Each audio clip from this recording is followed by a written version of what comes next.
नमस्कार दोस्तों, ट्रिकी गुरु अमित गुप्ता के YouTube चैनल में आज आपका बहुत बहुत स्वागत है। और आज मैं फिर से लेकर आ गया हूं एसएससी एमटीएस की परीक्षा को ध्यान में रखते हुए तर्क शक्ति का सेट 7, जिसमें हम लोग टॉप 5 रीजनिंग के ऐसे प्रश्नों को देखेंगे जिन्हें हम लोग हल करने की कोशिश करेंगे बिल्कुल ट्रिक अप्रोच के साथ। तो यहां पर मैंने एक प्रश्न लिखा भी था और इसका सोल्यूशन आगे आपको भीतर दिखने को मिलेगा। तो देखिए, एक प्रश्न यहां पर है, बहुत ही अच्छा प्रश्न है। 7 छात्र एक पंक्ति में खड़े हैं, बी सी के बाएं है, बाएं दाएं कह दिया, यानी कि हम लोगों को इन सभी छात्रों को कैसे खड़ा करने में अच्छा लगेगा, इस तरीके से, यानी सबका मुंह हम लोग उत्तर दिशा में ऐसे मान लेते हैं ताकि हमारा दाएं इनका दायां हो जाए, हमारा बाएं इनका बायां हो जाए, कोई दिक्कत की बात ना आए।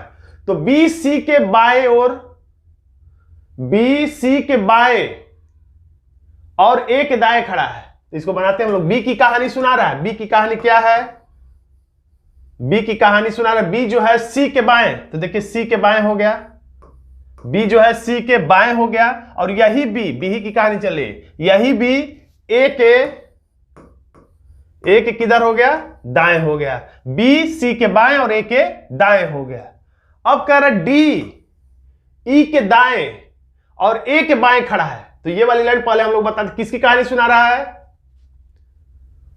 डी की कहानी सुना रहा है। डी जो है ई के दाएं, तो ये तो नहीं बना पा रहे हम लोग, क्योंकि डी और ई में से कोई भी मौजूद, ना डी मौजूद है ना ई, उसको हम लोग नहीं बना पाते हैं। जो दो नामों में से कोई भी एक नाम पहले से मौजूद नहीं रहता है तो उसको हम लोग नहीं बना पाते हैं। तो डी ई की कहानी बनाएंगे तो यहाँ ना डी है ना ई है, लेकिन आगे बढ़ेंगे तो ए यहां पर मौजूद है इसलिए जुड़ जाएगा।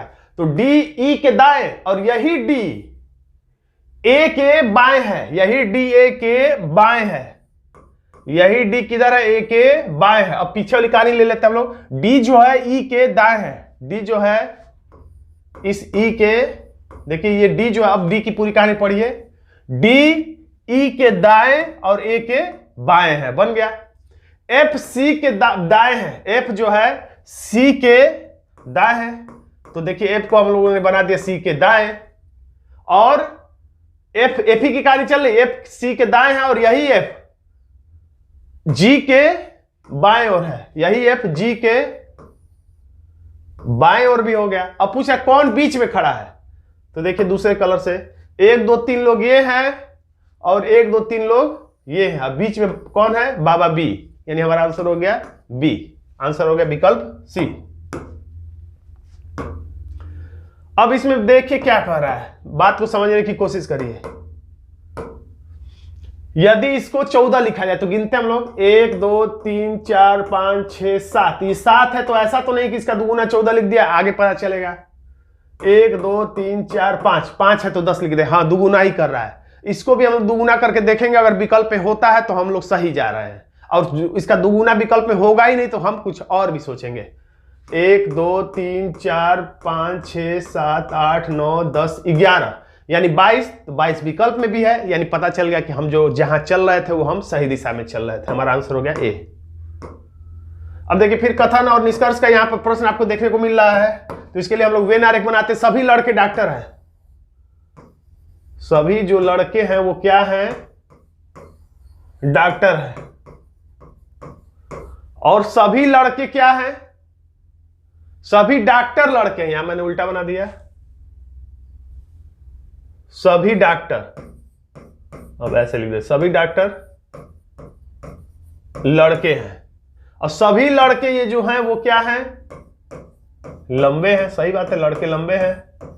अब निष्कर्ष, सभी डॉक्टर लंबे हैं। देखिए आपको मैं बार बार बताता हूं, भीतर वाले वृत्त में जो होता है, छोटे वृत्त में जो होता है उसको हम लोग बोलते हैं सभी, और जो बड़े वृत्त में रहता है उसको हम लोग उल्टा बोलते हैं कुछ।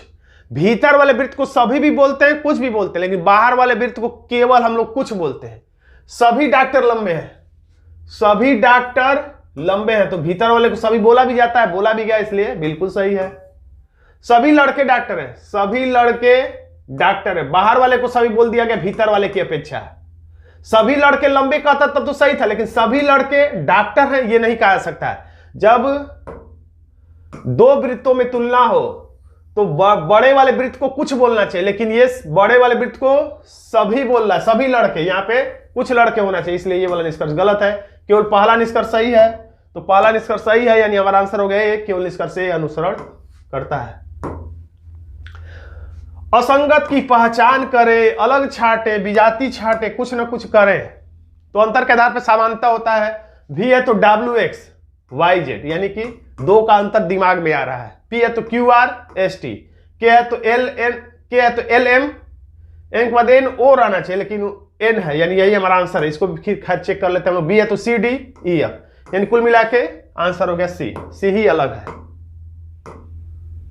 अब इसमें ध्यान से देखिए, उत्तर देने का प्रयास करिए। क्या किया गया है ये बताइए।